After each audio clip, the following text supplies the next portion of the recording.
کے اندر تو یہ نہیں ہے. یفعلون یقولون ما لا یفعلون، یفعلون ما لا یؤمرون. قرآن کی دیگر آیات کا مفہوم اگر ہم جمع کیا جائے کہ انہیں جس چیز کا حکم دیا جاتا ہے وہ تو کرتے نہیں ہیں، اور خود سے کچھ بنا کر ان کو کرنے کے لیے نکل پڑتے ہیں. کہاں سے نکال لاتے ہیں؟ جس چیز کا رسول اللہ سے تمہیں حکم ملتا ہے اور رسول اللہ سے کوئی شکل ملتی ہے وہ تو کرتے نہیں ہو، اپنے آپ سے کچھ چیزیں بنا کر تم لے آتے.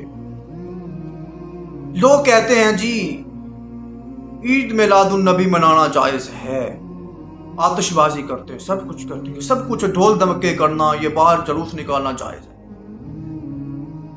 اور ظاہری بات ہے اس کو جائز کر رہے ہیں، اس کو منا رہے ہیں، نیکی سمجھ کے منا رہے ہیں نا.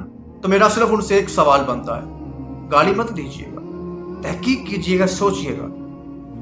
اگر یہ منانا سنت تھا، قرآن کا حکم تھا، آپ جس آیت کا یہ مفہوم لے رہے ہیں کہ یہ اس طرح سے منانا جس طرح آپ منا رہے ہیں، ڈھول دھمکے، جلوس، بڑی بڑی محفلیں، یہ روڈ بلاک کر دینا، بند کر دینا، اگر آپ فَلْيَفْرَحُوا اس آیت کا قُلْ بِفَضْلِ اللَّهِ اس آیت کا مطلب یہ لے رہے ہیں کہ اس کو منانا چاہیے، تو میرا ایک سوال ہے، کیا اس آیت کا یہ مفہوم رسول اللہ کو کیوں سمجھ نہیں آیا؟ اصحاب رسول کو، ابو بکر صدیق، عمر، عثمان، فاروق، علی،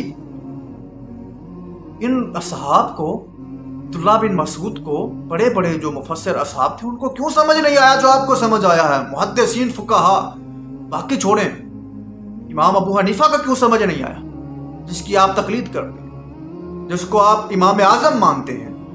اس کی سمجھ میں یہ مفہوم کیوں نہیں آیا جو آپ کی سمجھ میں آ رہا ہے؟ اس کا مطلب ہے کہ آپ ان سے بڑے محدث ہیں، ان سے بڑے فقیہ ہیں، ان کو اس بات کا علم نہیں تھا کہ اس خوشی کا مطلب یہ ہے، لہٰذا تم